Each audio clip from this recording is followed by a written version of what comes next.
喺影片開始之前呢，再次感謝 OPPO 同埋 Super Team 啦。咁我係冇後悔過同佢哋合作嘅，佢哋嘅智能電話同埋碳纖維輪組咧品質係絕對 OK 嘅。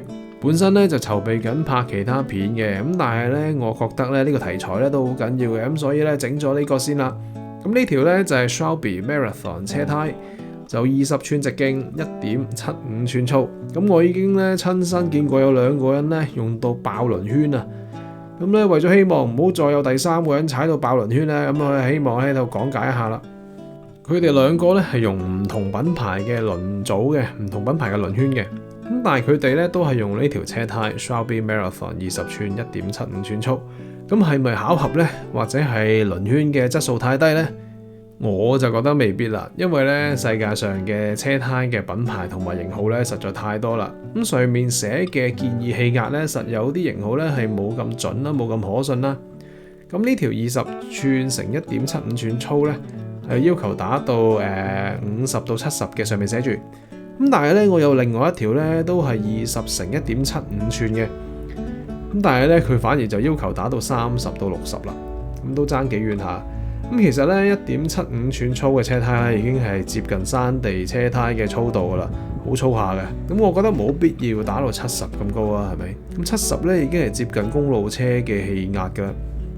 因為我識得嘅呢2位車主咧，佢都以為打硬啲啦，打最硬啦，部車會快啦，最慳力啦。咁其實未必嘅。咁首先咧，你打到佢咁硬咧，其實佢同一嚿木頭咧冇分別嘅。咁你所受到嘅撞擊咧，全部都去晒輪圈啊同埋車身啊嗰度噶啦。第二咧就係會弄巧反拙啦，打到佢太硬咧，反而會冇咁快，冇咁慳力嘅。咁因為佢接觸地面個接觸面細咗啦，地面嘅接觸面太細太大，或者車胎太腍同埋太硬咧，都係會提高呢個滾動阻力嘅。咁 GCN 咧近期有條片可以睇下啦。咁但係啦，都係要睇翻睇踩咩路，條路有幾平同埋有幾爛啊。咁喺爛啲嘅路咧，通常要打翻低啲嘅氣壓，先至可以承受到個震盪同埋可以咬到個地嘅。另外咧就係舒適嘅問題啦，打到佢石頭咁硬咧，個人真係好唔舒服噶。咁你為咗呢樣嘢咧，你又換張好腍嘅凳啦，好舒服嘅凳啦，咁你又唔知道條車胎咧其實好硬啦，咁所以所有勞損咧都去晒車身嗰度啦。